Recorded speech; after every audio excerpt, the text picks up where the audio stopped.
Hello and welcome back. We are in a new section. This section is named Pointers. This is probably the most important section of the course. It's also probably the most difficult section of the course. The concept of pointers in C is a tricky concept. But we're going to go through it really slow. We're going to provide a lot of lectures and go step by step. We're going to start at the highest level and then go into more and more detail. You have to understand pointers if you want to take full advantage of the C language. So it's very important. So let's start at the top and talk about this concept of indirection, which is essentially the same concept as a pointer. So pointers are very similar to the concept of indirection. You employ indirection in your everyday life. So for example, if I'm describing what indirection means, it would be like if you had to buy something new, a new product at your company. So for example, say you had to buy a new ink cartridge for your printer. If you were working at a large company, what you would probably do is you would have to go through a certain department to buy any new purchases. So you would probably go to the purchasing department.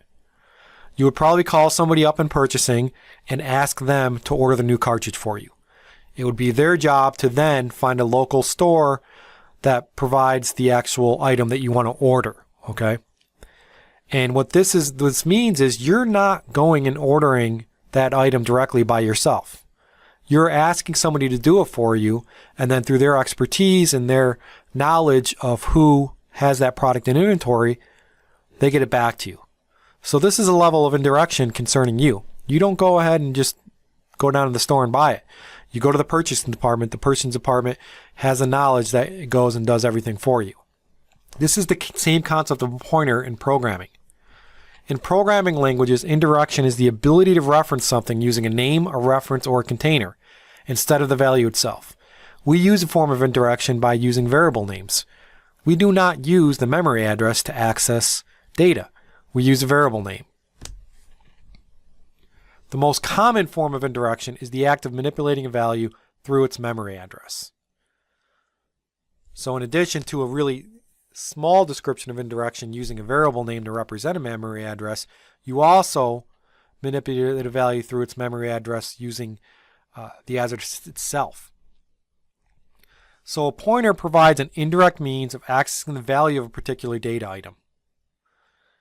It's a variable whose value is a memory address. And this is vital to understand.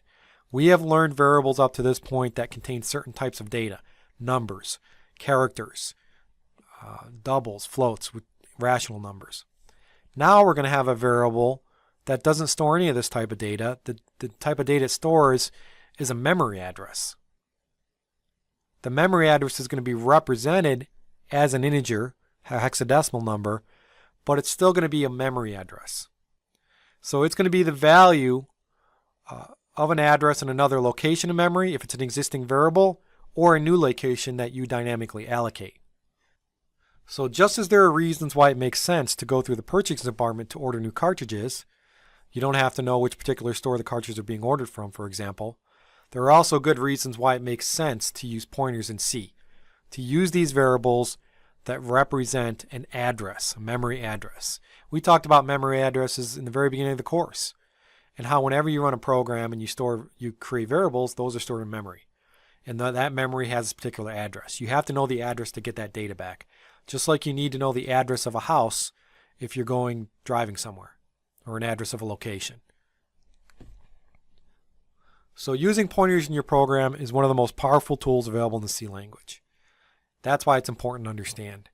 Any program in C that is substantive is going to use pointers. So you have to understand this concept. And for programmers out there that have programmed in more modern languages like Java or C Sharp, you don't necessarily have to worry about this because all the memory allocation and there's no real concept of pointers. Even though under the hood, Java uses pointers because they have copies of references. It's the same kind of concept, but in C you explicitly have a variable that represents an address. Pointers are also one of the most confusing concepts of the C language. They tend to be abused. They tend to not be fully understood, especially by new programmers. So it's important that you get this concept figured out at the beginning and have a clear idea of what is happening as you go into more and more advanced C and more advanced pointers concept. So if you don't understand this in the beginning, study, study, study. Practice writing code with pointers. The compiler has to know the type of data stored in the variable to which it points. So it's just like a regular variable, and that you have to specify the data type when you create the pointer. The reason the compiler needs to know this is the same reason for variables. It needs to know how much data to allocate, even if you're pointing to some data. Every pointer is going to be associated with a specific variable type. It can be used only to point to variables of that type. We'll give an example of this when we talk about defining a pointer. So for example, pointers of type pointer to int can only point to variables of type int. Again, a variable has a value of an address. That's a pointer. That address may contain a value somewhere in memory. Pointers of type pointer to float can only point to variables of type float. So here's an illustrative idea that gives you the concept of a pointer. Don't worry about the syntax here. We briefly discussed it in previous lectures, this ampersand and this asterisk.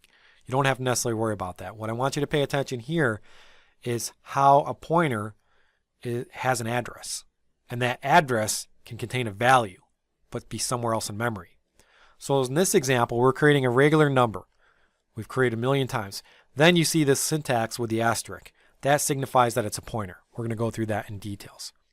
You also see the ampersand, which signifies it's an address.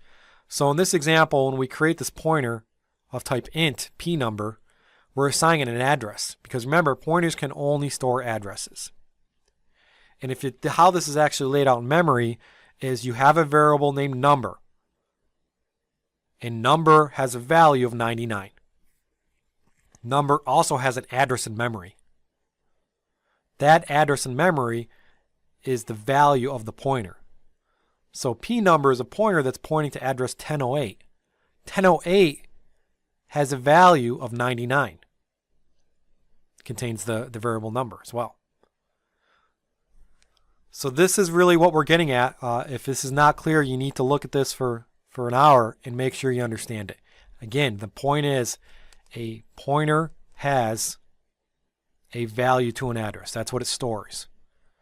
And then you can actually access the value in that address using certain syntax. So why use pointers? Why even broach this concept? Why can't we just use existing data types that we use and use the character array when we want to use strings? Well, accessing data by means of only variables is very limiting. With pointers, you can access any location. You can treat any position of memory as a variable, for example. And then you can perform arithmetic with pointers as well, which makes things easier. Pointers in C make it easier to use arrays and strings, and we're going to go through that as well. That's another advantage to use pointers. Pointers allow you to refer to the same space in memory with multiple locations. So what this means is you can update memory in one location, and then the change can be seen from another location in your program. It's a way of sort of using global data, but still having it encapsulated inside functions. You can also save a lot of memory space by being able to share components in your data structures. So remember, when C was invented in the 70s. The idea of C was to be very efficient and to be low level. The idea of accessing memory directly via pointers is very efficient. And it's also very fast. Pointers also allow functions to modify data passed to them as variables. This is passed by reference. We're going to have a lecture on this. This is where you can pass arguments to a function, which are pointers, and then inside the function, when you change that data, the change will be reflected outside that function. So we no longer have to use global data.